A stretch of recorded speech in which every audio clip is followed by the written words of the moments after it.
Hey there everyone, and welcome to another episode of Stronger with Time. I'm your host, Tony Battaji. In today's conversation, I had the pleasure of sitting down with Professor Maria Fiatarone Singh.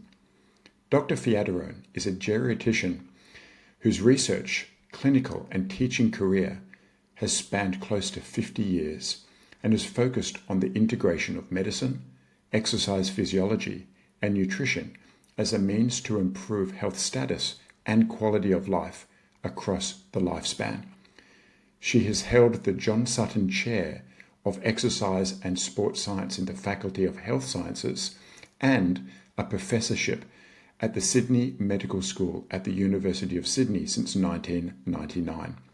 She's got continuing appointments as a senior research associate at Harvard Institute for Aging and Research since 1987.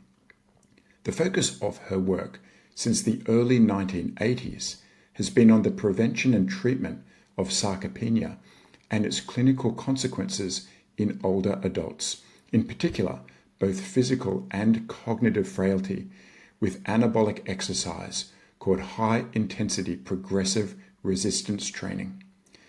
She has designed and led many clinical trials and longitudinal studies in Australia, the USA, Norway, and France, including large multi-center trials of exercise and chronic disease prevention and treatment. From the beginning of her career, and as a practicing geriatrician, she has recognized the timely and evidence-based dissemination of her work, translating results of her trials into clinical programs, healthcare professional courses, and accreditation standards, position stands, education for the lay consumer with multimedia materials. She has also informed policy recommendations, including government funding for exercise as medicine. This was a conversation with one of the greatest contributors to the role of exercise and healthy aging. Enjoy this conversation as much as I did with Professor Maria Fiatarone Singh. Maria, welcome to the podcast. Thank you. Happy to be here. I'm so honored to be speaking with you because when we consider the giants in the field who've really contributed to our understanding of what exercise and in particular resistance training is doing in the older populations, you are the key figure in driving the research and improving our understanding. So I appreciate you giving up your time this afternoon to talk with me. Very happy to do so. Thank you. How did it all start? When I look at your research history, you were doing pilot studies in the 1980s when no one else was looking at resistance training in frail older individuals. So firstly, how did it start? What made you want to do it? And tell me about that first pilot study. Yeah. Well, it probably goes back a little further because when I was growing up, my grandmother took care of us after school a lot, and she and I watched Jack LaLanne every afternoon, which I think was part of the story.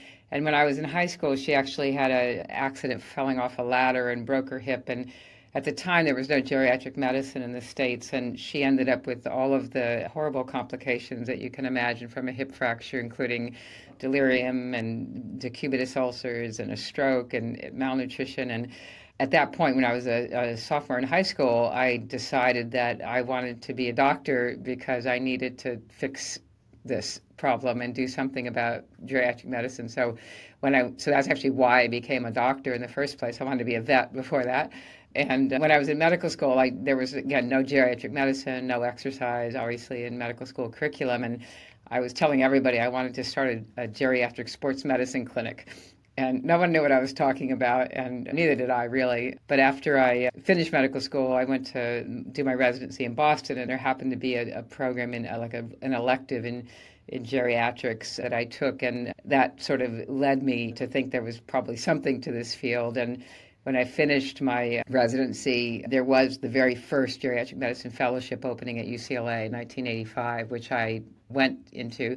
And luckily enough, during that fellowship, Bill Evans came to see me looking for a physician to work in his lab in Boston, which was the sarcopenia lab at the USDA.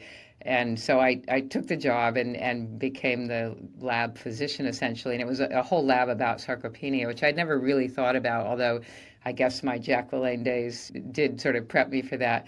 And Bill was doing studies with older, healthy men looking at weightlifting and various things. And Walter Frontera had done a high intensity study in healthy older men who were 60 and quite well. And I was working at the Hebrew Rehab Nursing Home at the time as part of my clinical job there. And I said, well, why don't we try this in the nursing home? Because it's fine what you're doing, but these guys really need it. And so that was our initial pilot study in 1988. And I guess it's all history from there. But that's really how it all began. So what did you do in that first pilot study? And just to have two mentors and colleagues like Bill and Frontera, amazing. It must have been Absolutely. amazing collaborations. So in that Absolutely. pilot study with the frail elderly, what did you do? Well, we didn't know exactly what to do initially, and so what we did was we said, well, let's see what Delorme said to do back in Mhm, 1945, and let's see what's mhm. working in Walter Frontera's study. And I said, we'll just do that, and we'll just measure how strong they are, have them lift 80% of that. We weren't sure how quickly to ramp it up to that. I decided that if they could lift 100% of something, well, then they could lift 80% of something, and so we just sort of did it over 4 days, 50, 60, 70, 80% of them went around by day 4, which was kind of heresy at the time. I mean, people were taking months to get up to that load. And we initially really just looked at strength and function, walking speed and things, and very simple looks and looking at their muscle mass, and found that not only could they do the strength training, but they had remarkable relative gains in strength over just 8 weeks. And they did get bigger muscles even in their 80s and 90s. Most of them were in their 90s. And so that was the impetus actually to apply for grants for bigger studies, which we did after that. Yeah. So let's pause there. You've said something quite profound that we should really emphasize. Individuals who were frail in the 80s and 90s got stronger and grew bigger muscles. And Right. I think this is a concept that is not well known, that we can age and grow muscle and get stronger into advancing years. What was That's the right. exercise or exercises you did in that pilot study? Well, in the pilot study, we actually just did knee extension. The first Right. study, that's all we did was quadriceps with the seated, and we didn't even have any proper equipment. So we used like a cable pulley system with a ankle cuffs. And after that, then we got some proper equipment by kindness of Dennis Kaiser, who donated a lot of equipment to our Right. lab because he became quite interested in exercise in the older crowd. And so then we had some better ways to do things. But we did just quadricep training in that initial study, actually. And let's just review that. You did quadriceps only at 80% of their 1RM for Yep. 8 weeks, and you Yep. We did found three sets of eight, three three days sets a of eight. week. And we found that they, yeah, increased their strength by a couple 100%, and they walked faster and they climbed stairs faster, and their muscle size increased by CT scan imaging by, depending on the individual, 5 or 10%.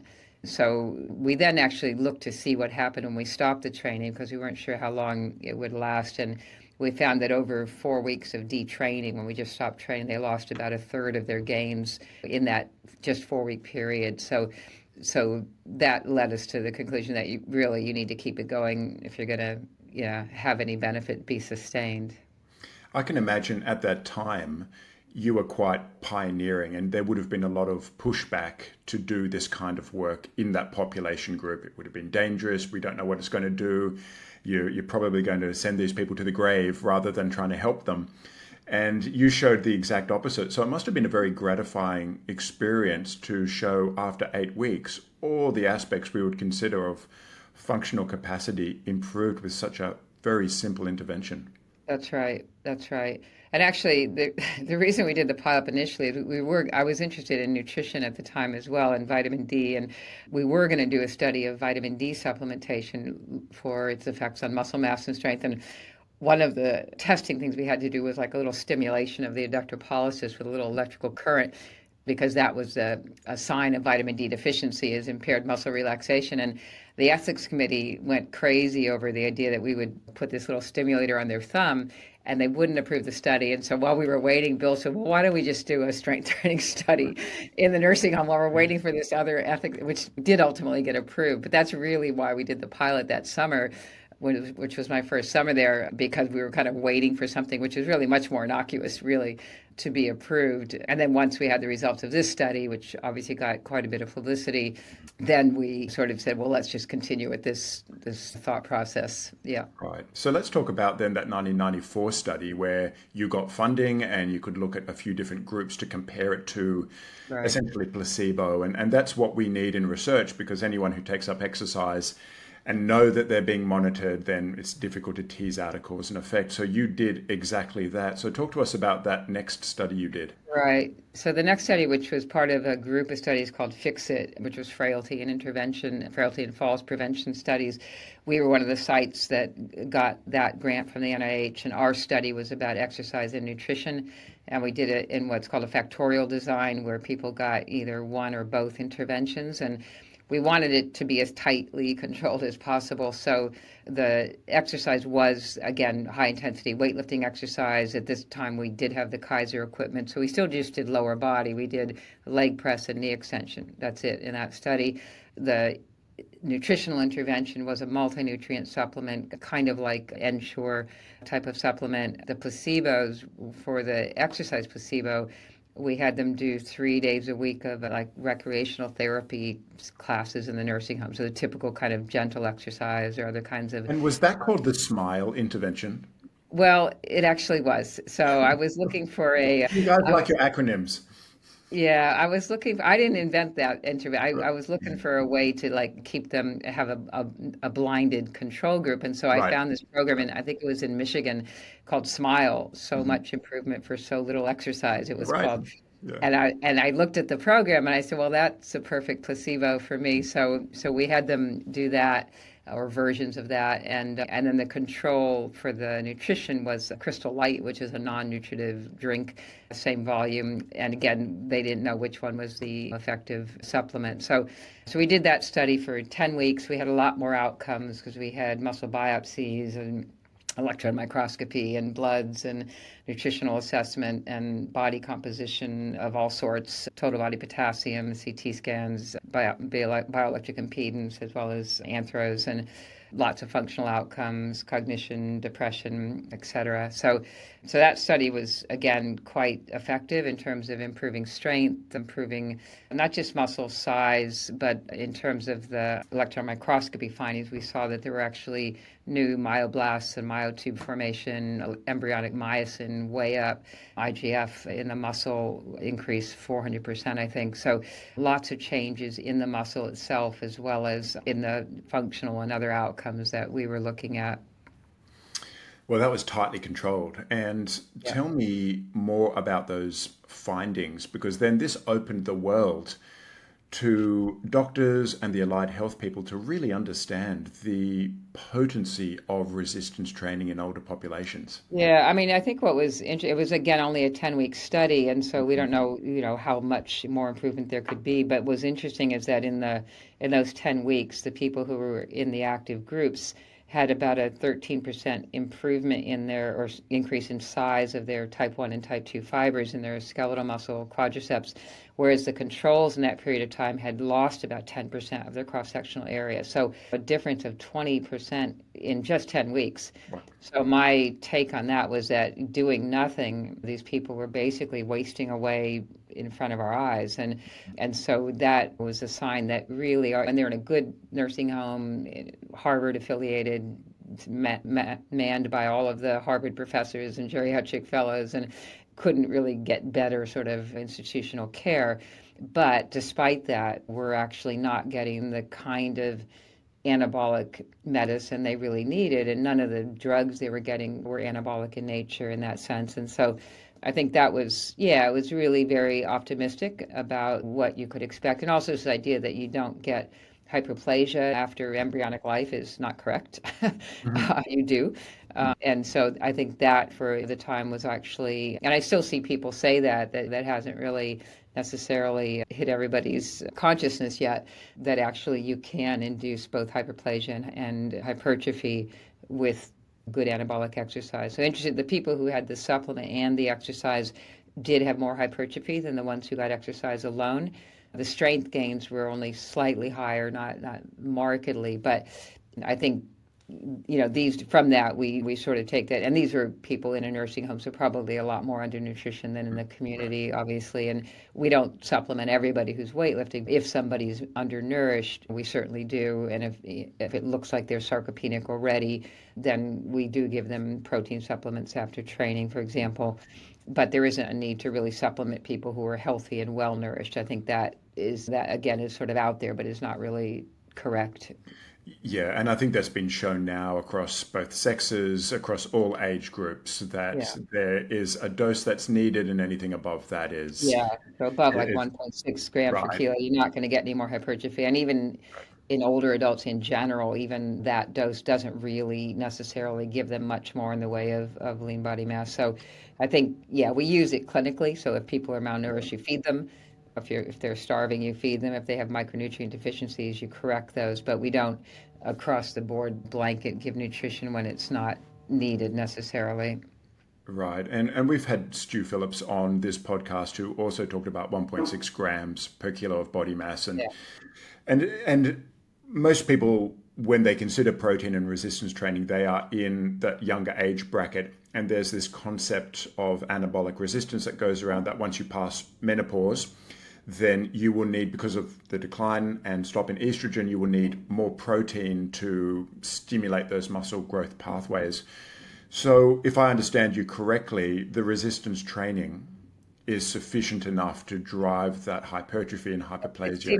It seems to be if you're well nourished. Yeah, I think if you're Right. undernourished, like in the nursing home, then it Right. does help to have a bit. I mean, we used a multi-nutrient supplement, not protein, because if Mhm. anything, they were calorically deficient, not because they're in a nursing home. Everything's regulated, so they're not really going to get protein deficient, but just general marasmus, under calorie, under nutrition, and maybe micronutrients, and probably more problematic. So, I think. Yeah, I think in general you should approach it clinically from what we know about clinical nutrition, and where they need it, give it. Yeah, And that makes perfect sense. And I think everyone is nodding their head if they've ever visited a loved one or a parent in a nursing home and see what is served there.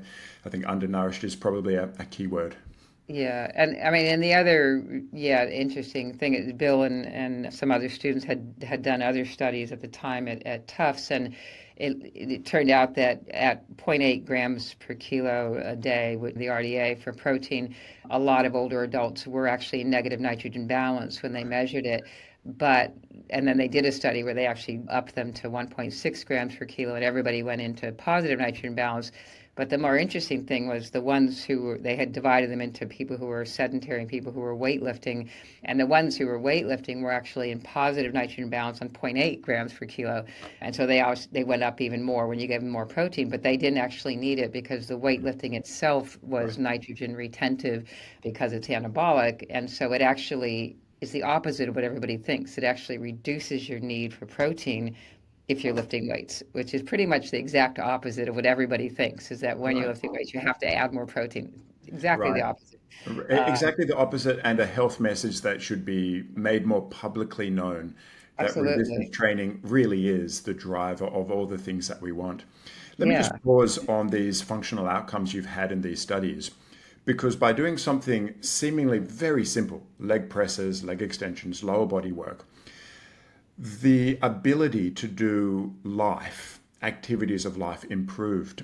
And I've been a coach for 30 years. I've seen, like you have, fads in the fitness industry come and go. And one of them is this idea that functional training is the only training and it has to resemble everything you do in life. Otherwise, training on machines is worthless. And I debated at a conference, proponent of functional training, and I used your work to say, look at what they're doing in the studies for force prevention or for activities of daily living. And simple leg extension and leg press was sufficient enough to improve their stair climbing and Right. their ability to move around and spontaneous activity. So I wanted to thank you because you've shown that just improving the function of muscle improves the ability to do life. Yeah, I mean, I think it depends if you're looking at somebody who's got some other kind of like motor coordination problem or some other reason to be dysfunctional, Right. it might be different. But when I think about it clinically in terms of, and when I teach the EP students about like prioritizing the prescription, I always go back to, well, think about somebody getting out of a chair. What does it take to stand up? Strength. right?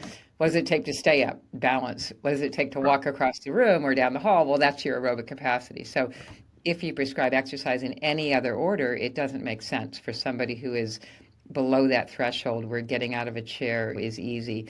So I always do it in that order: strength, balance, then aerobic. And aerobic often and that's one of the things we showed with FIXIT, was that we didn't do any aerobic training. We didn't tell them to do anything differently. We put actigraph precursor monitors on their ankles, and they walked around the nursing home 35% more than the people in the control group without ever telling them to do it, because what was wrong was the capacity to walk, not the desire. Right. And I always think about, when you think about health promotion, a lot of the students they get lots of coursework in motivational interviewing and behavioral change theory and blah, blah, blah. And they think everybody needs that motivation, right? And that's why they're not active. And I said, well, that's not actually the case, because if somebody can't walk but they want to, you have to give them back the capacity to walk. You can beat them on the back as much as you want, but if their legs won't support them, they're not going to walk. And this idea about coaching is really about young, healthy people who don't want to exercise, who have ability but don't have desire. Whereas in older adults, it's more like they're more like a baby. They don't have the ability, but they do have the desire. And so you have to give them the capacity, not necessarily coach them into wanting to exercise. So I think I approach it really quite differently. And I'll never forget when we were advertising FIXIT at Hebrew Rehab and trying to get people to sign up for this crazy study. We gave this talk in the auditorium, and I had all the people come down, because they did a lot of research studies there, so people were used to coming to the auditorium to hear about whatever the new research was. And so I was talking about weightlifting, and I was like, who wants to weightlift? Who wants to join my study? And they're kind of looking at me like I was nuts. And I said, well, do you guys wouldn't you like to live longer? And they're looking at me like, we're 90-year-old Holocaust survivors. We're good. And so I said, okay, well, what would make you want to join the study? And I remember this little man in the front row, he stood up and barely with his walker that he had, and he said, what I want to be able to get out of bed at night by myself without calling the nurse, go to the bathroom and come back. That's what I want. And I said, I can give you that. But that's really it. That really, and some people obviously need balance training as well. Other people do need functional coordination things or whatever. But the real basic thing really is the ability to lift your body through space, right, against the force of gravity. And I find that the people who are doing functional training, they often never go beyond the force of gravity. They never get beyond lifting your body weight through space. And if you haven't been in outer space for a while, you do know how to oppose gravity. And so that's not your problem. Your problem is you're not strong enough to actually lift your body against the force of gravity. So it's fine to start with body weight, but you can never end there, really. Yeah, and I think that's a really key point, is that strength underpins these capacities that we want to develop as we get older for so many reasons. But even aerobic capacity, right? I mean, right, from the Baltimore longitudinal studies on aging, 50% of the loss of aerobic capacity with age is simply muscle loss. absolutely. So and in our studies, we get about a 10% improvement in aerobic capacity measured on maximal stress testing with weightlifting, which is So not that different than aerobic training in older adults. let's double click on that, because I think that's lost, especially for somebody who's in their 20s or 30s, where the muscle is not the choke point for your cardiorespiratory fitness, but you get 60s, 70s, and you just don't have the thigh leg apparatus to move you on that maximal treadmill. So tell us again those numbers you see. By improving strength, you can see about 10 or 12%. And other people similar, 10, 15%. Vincent, other studies have shown, Vincent Hurley, other studies have shown similar results. And really not that different than aerobic training, moderate intensity, continuous training. You can get a little better with HIIT training in terms of aerobic capacity, maybe you're up to 15 or 20%, but that's about it, unless you're an elite athlete in terms of adaptation. So you're really at the same level as moderate intensity, continuous training in terms of aerobic capacity changes with weightlifting. And that's something that, again, I think is really missed by people, and why everybody has to do everything. Everybody has to do combined training. And I said, well, do they? If you were only going to do one thing, what would it be? It has to be weightlifting, because weightlifting gives you all of it. Aerobic training gives you half of it. Why would you think that you need to do both? Because usually when you do there's a lot of people promoting multimodal training obviously now, and that's great. In my experience, when you try and do two or three things in a session, you get half of the benefit of each of them. And you just do for whatever reason. And not just the physiological interference effect. I think it's more than that. I think it's more just you end up doing less of each, less intense, people get tired. So I'm always of the mode that, well, let's just do one thing well, and let's see if it improves your rope capacity. Let's see if it improves your hemoglobin A1C. Let's see if it improves your blood pressure. And if it isn't enough, then yeah, the studies do suggest you get a little bit better cardiac rehab or diabetes outcomes with both, but only if you can do both well. And it's not clear that you always can. And so if you can't, you have to default to the one that gives you the biggest spectrum of benefit, which is absolutely weightlifting, because it even gives you a little balance, right? Which Right, aerobic training doesn't, and right. balance training doesn't give you strength. And so, again, pick your poison, but you want to have the broadest spectrum of benefit, I think. In 2025, I think what you're saying here is going to resonate with a lot of people of the importance of resistance training and the supremacy of this in a well-rounded program. But this has not been the history of our industry since the pioneering studies in the 1920s. Exercise physiology has been aerobically cardiovascularly driven. And you were designing studies in the 80s and the 90s and the 2000s that wanted to do weight training. And outside of people like you or Bill Kramer, there aren't a lot of people who are really pushing that other side of, well, exercise also has a muscular strength component. What was it like presenting at conferences and getting your papers published when the worldview was, well, where's the aerobic training? Right. Well, yeah, I mean, I think there are some skeptics, I think, and people, hardcore aerobic trainers who want to add that. But I think I always go by the evidence. I mean, the evidence drives everything that we do. And the other part of it is that if you look around the nursing home and you say, well, who can do a robust aerobic training program? Virtually no one, right? They're hard to walk. They can hardly move. They certainly can't. When they see them on the bikes, they're barely doing something that looks like exercise. But all those people, pretty much, with rare exception, can do a high intensity strength training program. So it's so much more feasible than aerobic training. It's so much more feasible. There's no question. And that point is missed. I think people think, oh, well, aerobic training's easy. That's just walking, weightlifting. Very few people could do that. It's exactly the opposite in my clinical experience. So I'm a geriatrician, and I see very frail people all the time. Very few of them can start off anyway with robust aerobic exercise. Right. But almost everyone that we start working with, even in people who are wheelchair bound, I'll never forget this when we did a study, and we did a study kind of after FIXIT. We did studies where we were enrolling like entire nursing homes in strength training and other kinds of programs. And this one program we had to go, and the nurses were going to recruit people. And we started we wanted like nurses not to block people who they thought would be ineligible. And so we designed this like little recruitment flyer thing. And on the front of it, it said, does your patient have any of these conditions? And it listed like every condition known to mankind, secretly, all of which benefit from exercise. And when they were ticking it off, it was like they thought they were screening people out of the program, right?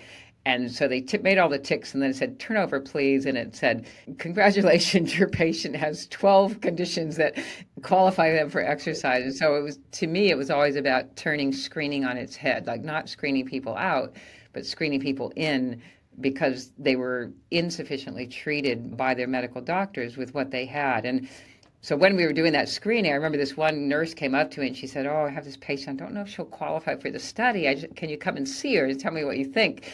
So we went into this room, and there was this poor woman she probably only in like her late 60s, I forget, really, really wasted. She'd had rheumatoid arthritis for 40 years or something. She was bedbound, contracted, like all of her extremities were contracted except her right arm. Her right arm, she could still move her elbow and close to her face. And the nurse was kind of timid. She said, well, do you think she might benefit from weightlifting? And I literally, I think I did start to cry. And every time I tell the story, I start to cry. I said, I don't think I've ever seen anybody in my whole life who was more in need of weightlifting than this woman because she has one muscle left, her biceps, that moves. Her last dignified act that she can do is feed herself. She could still feed herself, and she was cognitively completely intact, but just sort of immobilized. And I said the thing that will keep her dignity is to allow her to be able to continue to feed herself with her one remaining muscle. So yes, she needs the weightlifting study. I think, yeah, I think as a way of sort of looking at it, that yeah, the idea that it's so beneficial in so many ways and that it's so much more feasible, even in the people you would never imagine could do exercise, is what we see clinically. What's the oldest individual you have worked with, either in practice or in your studies? 106. So Helene Freundlich was our very first volunteer at age 96. She was the first person to sign up for the first pilot study and also the first person to sign up for FIXIT. And she exercised with us till she was 106. She was quite, at the end, very, very frail, as you might imagine. But yeah, she is the oldest. But we have a number of people who've been like over 100 and lots of people in their 90s and late 90s. Yeah. That really warms my heart. Talk to me about whole body vibration training. I taught exercise physiology at ACU a number of years ago, and one day we had the vibration units, and then the other day they were all gone. Mike Klimstein had commandeered them, and I found out he was doing a study with you and Mark Terode. So we lost those vibration units for a period of time. So talk to me about what it is and what it's doing, because I think the public have this idea that standing on a plate that's vibrating is something you would see on a 3 a.m. infomercial on TV, and it's not doing anything. Right.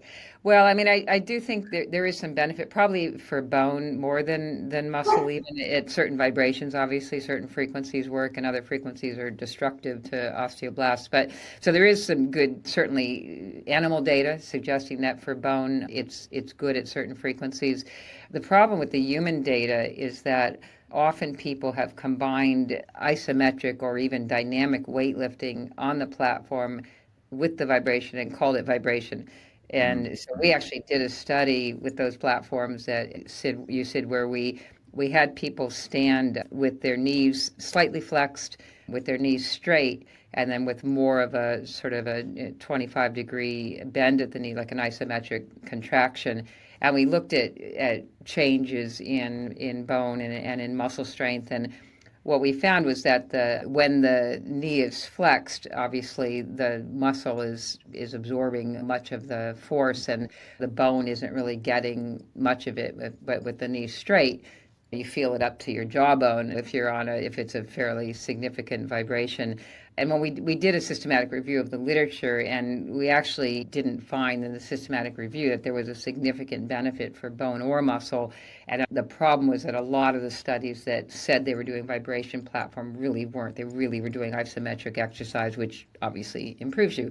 And so I think if you took those studies out and you just looked at the vibration studies, there wasn't a significant benefit. But I think the literature is problematic in that much of it was sponsored by the makers of the platforms. It does matter what the platform is and how wide your feet are apart, and there's a lot of variables that go into it. So I do think it has some value potentially for bone in particular, maybe for people who can't do any other kind of exercise. But again, the people sort of pushing that aspect of it have been people who have looked at frailty as a reason to not be able to do exercise. And I am not under the impression that it can improve functional walking ability and things, really. Yeah. So all indications point back to resistance training. Yeah, I think so. I think so. I'm going to steer the final part of our conversation down three paths. The first is all of the different interventions that you have been in and involved in over the last 40 years, because some of them have been running a long period of time, but have looked at really interesting things from brain to type 2 diabetes, physical performance, on and on. So I'm really interested to see what you have done with resistance training and health conditions. You've also been part of global consensus statements. So we'll have a look at that. I'd also like to learn from you what you have taken from a lifetime looking at resistance training and exercise in older populations. And then finally, And most importantly, what should we do? So let's start first with the kinds of studies that you have been in. And I'm thinking in particular of the longer duration interventions. But why don't you talk to us about the different health conditions that you have studied with respect to exercise? Sure. So I think osteoporosis is certainly one that we've looked at in both sort of perimenopausal to healthy sort of younger women all the way up to people who've had a hip fracture and we're recovering from that. And again, I think that clearly we are missing the boat by leaving out robust resistance training from the prevention and treatment of osteoporosis, because we've seen improvements across the spectrum from the healthier to the more disabled. And I think hip fracture itself is a condition which is really, the osteoporosis is almost a side feature of the condition. It's a frailty syndrome is what it is, where this osteoporotic bone is surrounded by a frail body. The person falls over, they fracture the bone, they go into the hospital, they get the bone fixed, but no one remembers that the problem really is that they fell over. And so when we did the HipFit study, it was called, where we did 12 months of post-hip fracture treatment, we actually had 13 different intervention arms, because we had looked at the literature and said, well, what is it that determines that people do poorly after hip fracture, either die or go into a nursing home? And we found that there were all these remediable things that you could actually work with, like poor strength, poor balance, malnutrition, depression, cognitive impairment, social isolation, etc., polypharmacy. And so we corrected all of it. We had 13 different interventions. If you needed it, you got it. The core of the program was 12 months of high-intensity weightlifting, as well as and upper and lower body, as well as balance training, and then everybody else got what they needed. So it turned out that 50% of the people were malnourished, 30% were depressed, 50% had cognitive impairment. Many people had polypharmacy. And when we looked at the end at the 13 different interventions, on average, people needed 10 of them. That's how many were deficient in these areas. So we did this for a year, and we found that we reduced the death rate, which we weren't even expecting to do, by 85%, and the admission to nursing home rate by similar amount, 83 to 85%. And so this thing, which is called poor outcome in nursing home literature, hip fracture literature rather, and poor outcome is defined as either dying or going to a nursing home. That's considered poor outcome. So we reduced that by about 86% compared to usual care. And usual care was going to RPA hospital, getting your hip fixed, getting a ortho-geriatric consult by the geriatrician, 12 weeks of physio, and whatever else your GP decided you needed. That was usual care. So to compare that to our program, that was where we saw the 85% reduction. So what that means is basically usual care is completely suboptimal. It's leaving all these people to go into a nursing home or die unnecessarily. And we followed these people for 5 years, and even a year after we'd stopped the intervention, because it was a trial, funding was over, 2 years later, they still had a 63% reduction in poor outcome. So since that time, we've basically finally got it into the GP consensus statements in Australia that high-intensity weightlifting exercise should be part of the treatment of osteoporosis in older adults, including those who've had hip fracture, including those who are frail. And that's the only statement anywhere, I think, in the world that has that as part of, not that GPs are actually doing it, but at least it's in the guidelines for what they should be doing. So I think that is the missing link for both prevention and treatment of hip fracture. And the reason I think it doesn't work what we normally do is that when you go to a physio for rehabilitation after whatever, their goal is basically to get you back to baseline, right? They can get you back to baseline just like you were before you had your fracture, your fall, whatever it is, they discharge you, right? So the day before the person came into the hospital with a hip fracture, well, the next day they fell and broke their hip. So not a very good baseline. You have to get them much better than that, much better, right? And that's kind of the misconception, I think, that often people have with rehab. You just want to get them back to baseline. Not good enough when they're frail and about to fall and break their hip.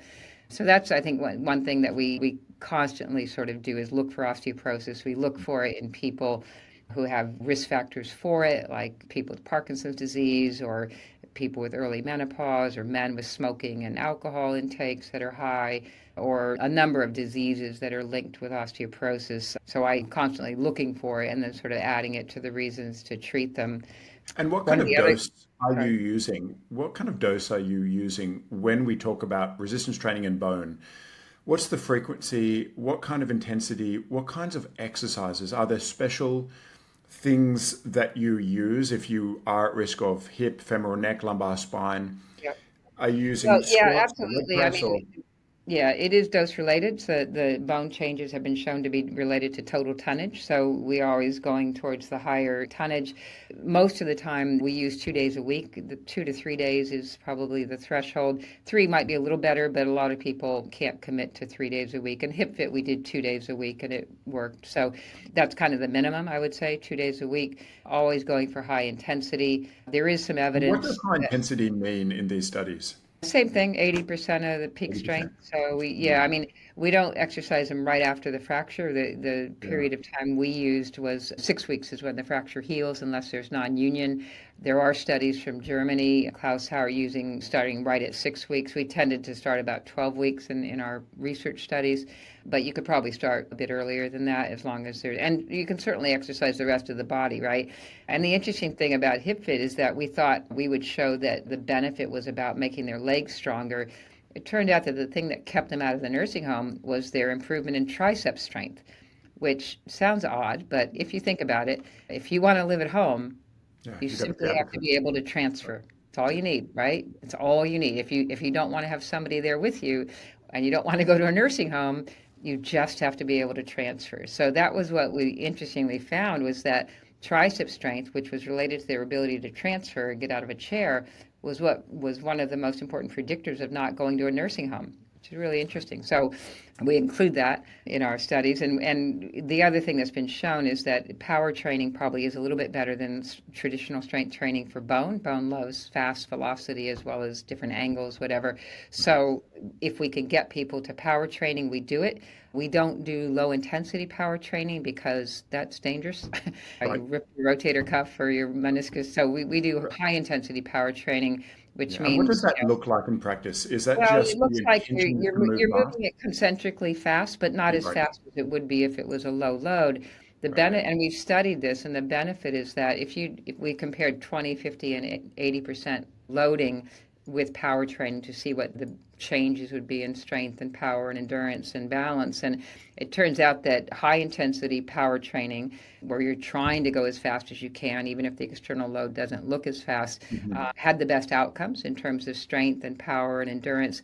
Low intensity power training gives you power but not strength. In the And is middle, that you still at get it 80%? both. What? Yeah. Yeah, yeah.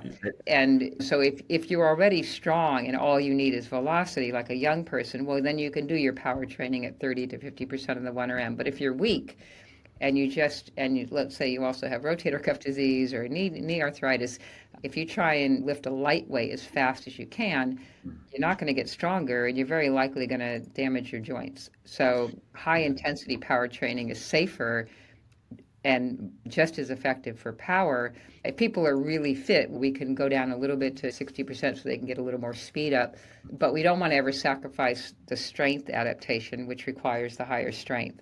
Right. So if we can't do power because somebody's got terrible arthritis, which is not terribly uncommon, then we just go for traditional strength training for bone.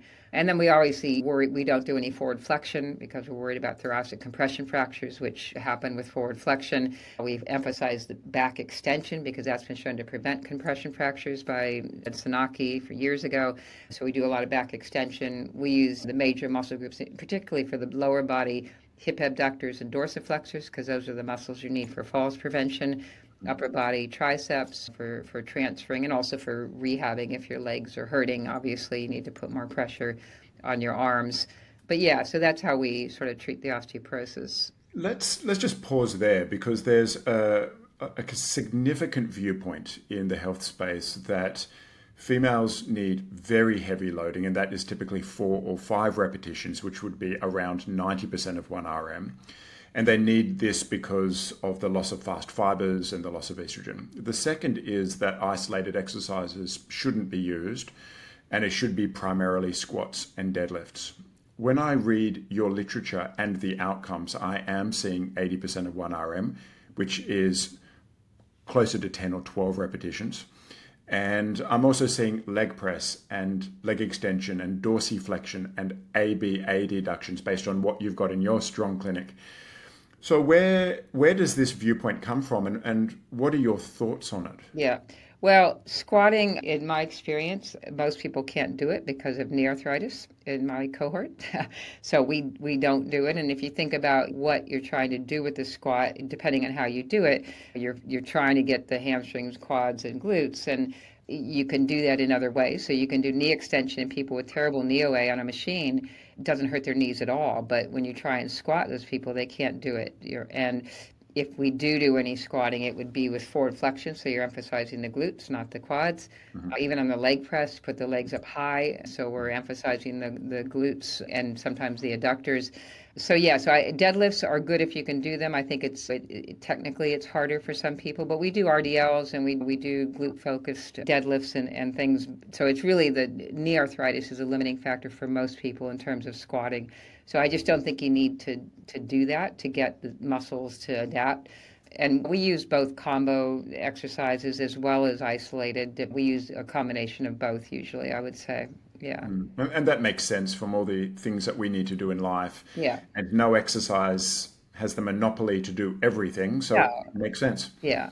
Yeah, and some things really just require getting out of a chair. With the triceps, you really want to focus on that muscle group in isolation because that's what you're using for those kinds of activities. And certainly dorsiflexion, plantar flexion, hip abduction, we do that a lot. Yeah. Yeah, and that, again, makes sense for sideways falls. A recent review came out that looked at heavy training in frail elderly individuals. And I think this has been very much misconstrued and thrown around social media, going back to that very heavy loading, and this should be the new standard. And I even saw one opinion say that the 8 to 12 reps shouldn't even be used because it's too light.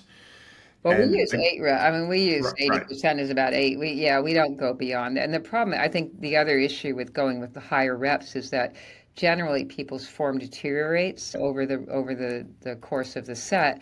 And there is good evidence from years ago that the deterioration in form and the use of accessory muscles is related to the hemodynamic excursions. And so if you want the safest cardiovascular version, you want 8 perfect reps.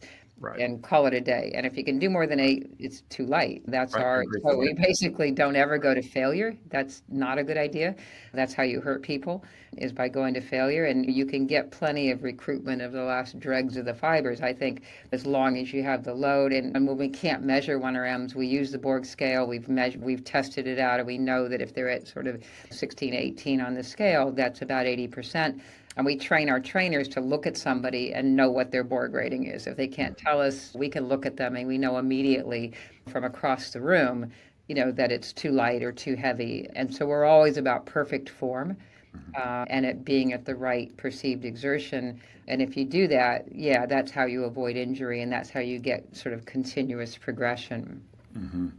Let's talk about 3 health conditions that you have studied intensively. That's the brain, diabetes, and falls prevention.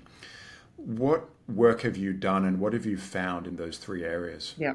So with the brain, we've done a few studies, both in terms of healthy people as well as mild cognitive impairment and people with dementia.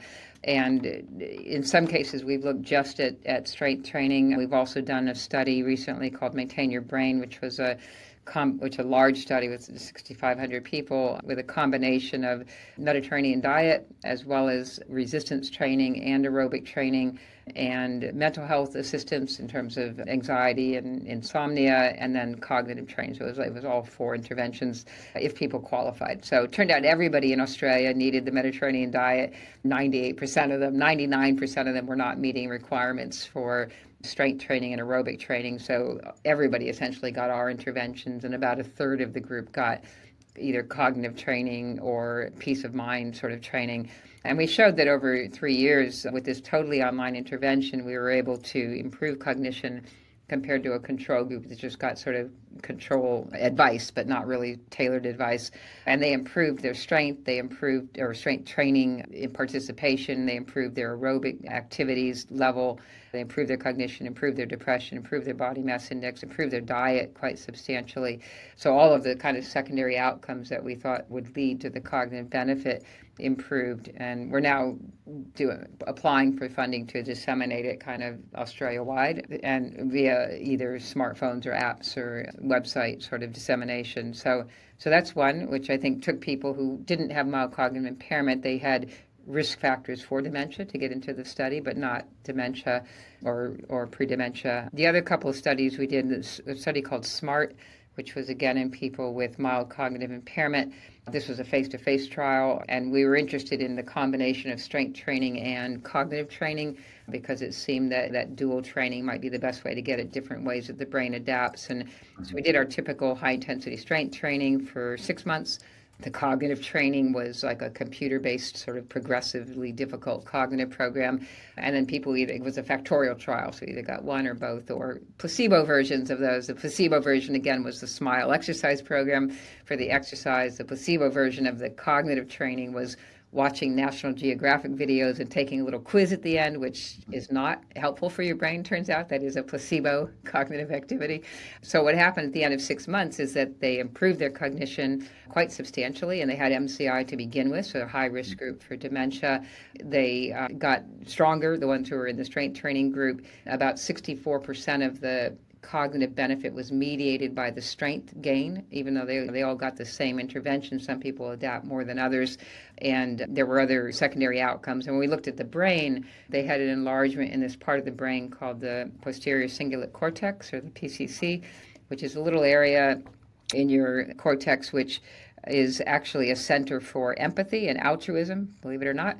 And it's the only part of the brain that lights up. If you show me a picture of somebody who is suffering psychologically or physical pain, that part of my brain lights up, whereas other parts of the brain light up if it's just physical pain or just psychological pain that is being shown to you.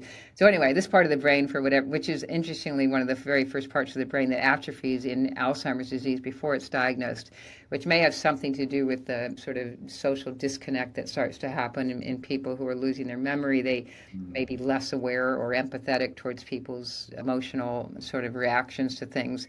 But anyway, this part of the brain improved in size. We thought it would be the hippocampus that improved, but it wasn't initially. And the change in the area of the brain was related to the improvement in cognition. So it seemed to be related.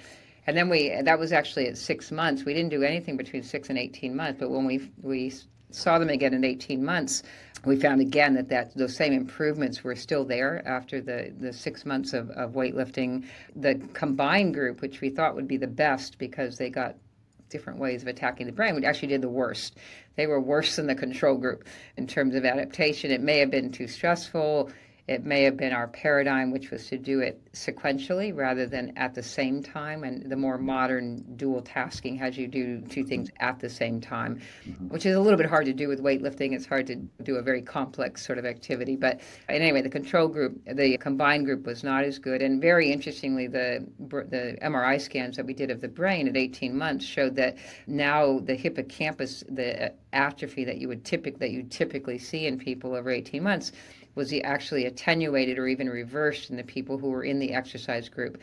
The cognitive training didn't seem to have any benefit to that. So it seemed like that was a delayed sort of benefit, which the neuroscientists on the study thought may even have something to do with the PCC change initially. But very profound changes in the brain, also changes in connectivity by fMRS scanning, so more crosstalk between different regions of the brain. So that certainly is an interesting study. And we finished the study kind of during COVID, which was unfortunately a little bit shrunken in size by COVID, but we wanted to kind of use the sort of high end of everything in terms of exercise to see what would happen. And so we were looking at power training as kind of the high end of high intensity strength training, because again, thinking that, well, to really force your muscles to contract fast, you really have to engage your cortex, your motor cortex, and really force the issue. So power training, we had high intensity interval training as the aerobic component, again, based on the thought that would be the best stimulus for the brain. And then the control group was called balance training, by the brain study, balance resistance intensity training. Mm-hmm. But the balance training that we did was sham balance training. So it was a control group. So looked like balance training, but we pretty much took the intensity out of it. So if you think about doing, for example, hip abduction movements, we have them sort of swing their leg and go over to the side the way that you see people do it, but has no benefit. But it looked like balance training because it's kind of what people do. So those were our interventions, and we're just analyzing now what has happened to cognition and to the brain. So I don't know the results, but I think the issue with cognitive interventions with exercise, we don't really know what the most effective intervention is. We know aerobic works in some studies, resistance training works in some studies. For MCI, there seems to be a little bit more benefit for resistance training than for aerobic. There's some suggestion that combined aerobic and resistance is better than either one alone. Again, I think that the clinical decision about what to do may come down more to, well, what can people do, as opposed to what would be theoretically the best exercise intervention for their brain. Right, makes Yeah. sense. And let's turn our attention to diabetes and insulin resistance. As we dispose most of our food glucose into the muscle, you would think prima facie that would be the most important thing. So you've studied resistance training and type 2 diabetes. Why don't you tell us more about this? Sure. So, yeah, I think there is a large background of both resistance training and aerobic training for diabetes. I think they both work. In our study called Great to Do, we were trying to look at isolated resistance training done in a very robust way because a lot of the previous studies had been either low intensity and also no one had studied power training. So it's actually the first study of high intensity power training in type 2 diabetes. And we did it for 12 months, so 3 days a week for 12 months, so pretty intensive. The people in the control group, in this case, they came into the same gym. They used the same Kaiser equipment, but we set it at just 30% of their 1RM, and it didn't change over the whole 12 months. So they came in, did exactly the same machine, the same movements, but the only thing different was the intensity, so pretty tightly controlled. And what we found was that actually, on average, there wasn't a significant improvement in hemoglobin A1C in the whole cohort. But the problem was people are pretty well doctored up in Sydney. People's hemoglobin A1C was generally below 7 already. In the people who were in the sort of higher range, there was a significant reduction, but a lot of people came in at sort of 6.5, 6.8. So it's a little bit hard to show benefit compared to older studies in the literature where people were coming in at 8.5 or something where you could see that you could make them a lot better. But interestingly, we did CT scans in the study to look at intramuscular lipid as well as muscle size, and we found that the people in the exercise group had improvements in intramuscular lipid, improvements in muscle area that were related to the improvements in hemoglobin A1C as well as HOMA, the index of insulin sensitivity that we used, whereas the control group, there seemed to be no relationship between those things. So I think there's definitely evidence that there's something going on, and there were lots of secondary outcomes that we looked at in terms of function and depression, all those sorts of things that benefit as well from the strength training study. So I think there are many ways to get to better control in diabetes. Our thought, again, was that particularly in people who are obese and who have type 2 diabetes, who also have peripheral vascular disease and NEOA and respiratory symptoms because of their restrictive lung disease, lots of reasons they can't really do high volumes of aerobic exercise. It's much easier for them to do weightlifting exercise. Again, kind of the opposite thought that people have, but clearly a lot of particularly NEOA, it's the killer for everyone in this cohort who's obese. Some of them could hardly walk up the stairs to get into the gym, but they can sit on a machine and lift heavy weights. So in my mind, it's really a matter of kind of looking at the person clinically and saying, well, what do they need? What can they do? What conditions can weightlifting address? And all of them have high blood pressure, and good studies now. I'm sure you've seen the systematic review from BJSM looking at all the different kinds of exercise and the effects on blood pressure control. And isometric weightlifting is by far and away the most effective thing you can do. Again, the exact opposite of what everybody thinks and what every cardiologist tells people not to do. Since almost all of our patients have high blood pressure, we're now trying to actually do wall sits in everybody who's on blood pressure meds, see if we can get them to go from 3 meds to 2 meds or off meds. And again, wall sits can be hard. If you have NEOA, we start at a little higher angle and go from there. Yeah. So there's always modifications. I'm a heavy user of isometrics in the programs. yeah. How different is the exercise prescription for the different health issues that you're seeing for brain and cognitive impairment and type 2 diabetes and NEOA and bone density and force prevention? Or do they look pretty similar in terms of your sets, intensity, exercise selection? Yeah, I mean, pretty similar. I think exercise selection is mostly about not giving somebody a rotator cuff tear. So we don't do Right. military press because does that. Don't do lat pull downs in a lot of people for the same reason. Osteoporosis, again, you're worried about forward flexion, so we don't do that kind of stuff. If we can get away with power training, we do it because it's better for bone, it's better for function, it's better for balance. And so if we can do it, we do it. But if we can't, we go for the traditional, again, falls prevention. We always add balance training. We pick out those muscles that are relevant to falls prevention as well. But the actual, regimen that we use, it doesn't change that much. It's always high intensity or gets to it. It's always whole body. It's always that sort of range of around 3 sets, 3 days, 3 times a week. Having said that, a lot of people clinically can't or won't come in 3 days a week. And there's not radically different outcomes 2 or 3 days a week. I think they are a little different, but you're in the ballpark with 2 days a week. Great news from a time commitment Yeah, absolutely. And you're perspective. talking about an hour or 2 days a Right. week. So, and then if they're doing aerobic stuff, we say, well, most of them do that at home and don't bother wasting the gym time for that. Mhm. And then you don't worry about any interference effect if that is a thing. Right. And so I think unless people are very frail or if they need HIIT training or if they have Parkinson's and they need treadmill training or some kind of dual tasking on the treadmill or if they need something very specific in the way of aerobic training or if they're just too frail to do it at home, then we would do it in clinic. But generally, we focus the clinic time on really good balance training, high-end, progressive, challenging, dual tasking, and then strength training, at that sort of dose. There's a very popular opinion that all of the training studies have been done on men, and therefore females have been forced into following these male-centric programs, and that might not be ideal for them. You have worked with females for 4 decades. Did you Yeah, I see mean, any most difference? nursing home patients are female. We've done a number of nursing home studies. A lot of the osteoporotic studies are all women.